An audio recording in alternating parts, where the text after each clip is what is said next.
Good afternoon, everyone. Happy Saturday. We've got some injury report news to go over since we're playing on a slightly different schedule this week.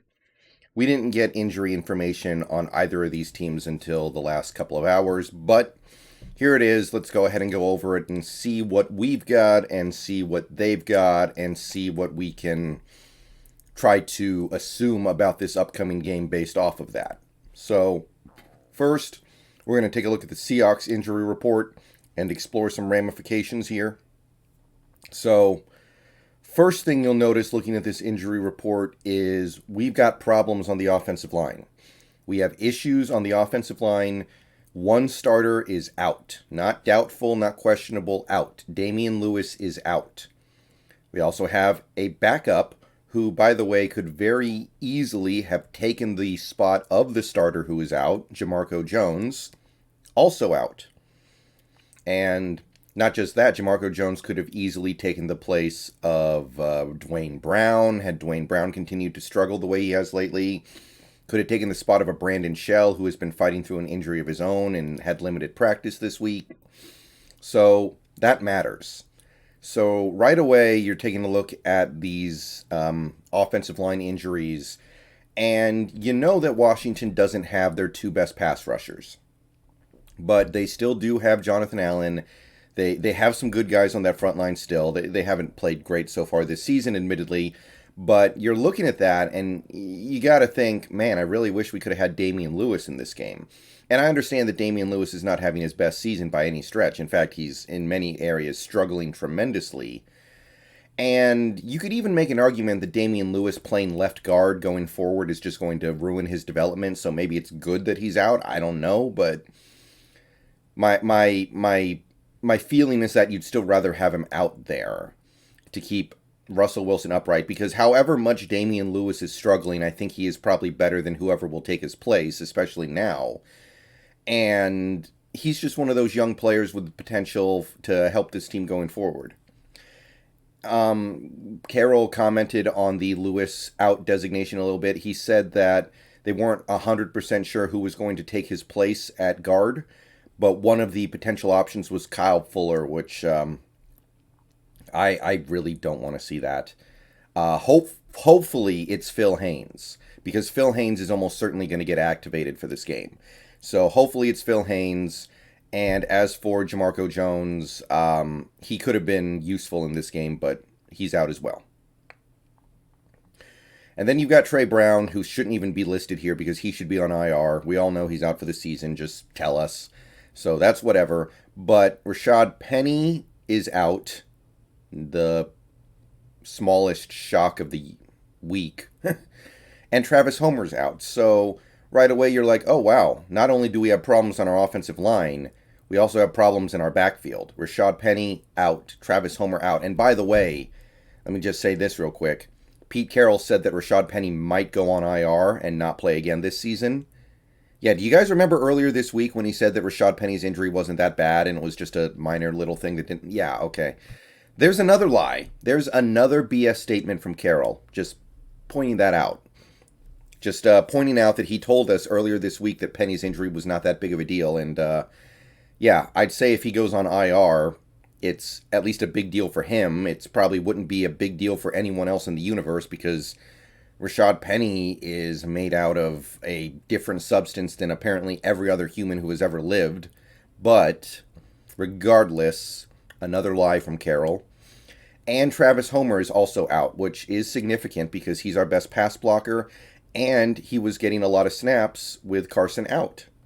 So, speaking of practice squad call-ups, I look for Josh Johnson to get called up. A lot of people on Seahawks Twitter were already talking about this.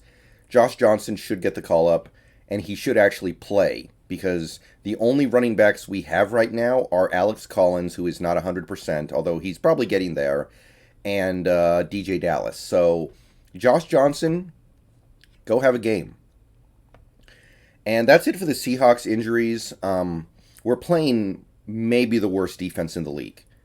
And I obviously you would prefer to have all your guys out there, but with the guys that we do have out there, It's time for those guys to have a game. It's time for this offense to snap out of it. I don't want to hear any excuses. I don't want to hear nothing about injuries if the offense has another pathetic game. That Washington defense is terrible. They are missing two of their best players, at least, maybe more. And if you cannot perform against that Washington defense right now, then my feeling is that you can't perform against anybody, and that there is such a long list of people associated with this offense not doing their job that I'm starting to believe that very little, if any of it, is salvageable. So that's your Seahawks injury report. Nobody is doubtful and nobody's questionable. So I guess that's good. It's not so good when you see all these potentially important players listed as out, but we're at least clean over here. Okay, Washington. What do they got? Well, I found this on Twitter here. The game statuses for Monday versus Seattle. 2 players are out, and like the Seahawks, they have problems on their offensive line.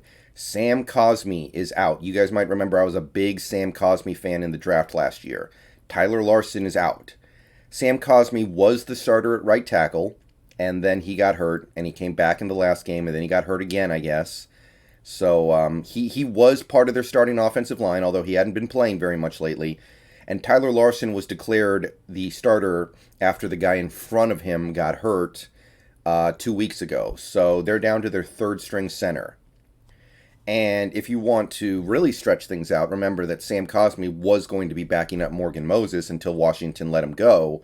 So they are down to not pure third stringers, but they are down to their, like, you could call it their third option at right tackle and center. So that is a big blow for an offense that it comes and goes right now anyway.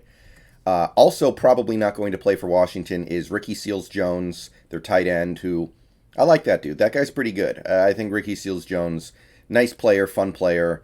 I think he's had a pretty decent season so far, if I recall correctly. And if he's out, that's another blow to that offense.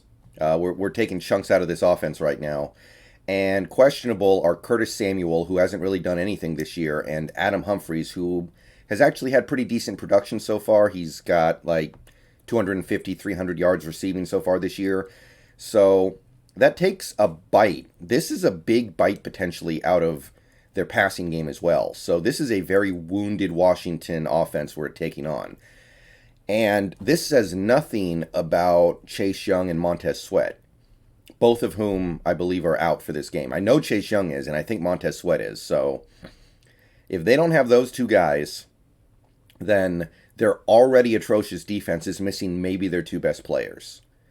So keep that in mind going forward when you're trying to figure out how to evaluate this offense after this game.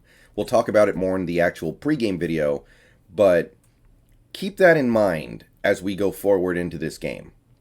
The Washington football team is missing a lot on offense, and they're missing a lot on defense. That is their defense that is already atrocious, by the way. So, look, I've said what I've said about this game. I've said what I've said about this team. Part of me expects them to just kind of roll over and lay down, which is something I'll talk about in the game preview that I post tomorrow. But against this very, very limited Washington team, honestly, you probably should be able to get it done. But we'll talk more about that later. Peace out. Go Hawks. Hey, it's not great, but it ain't great for the other side either, so no excuses.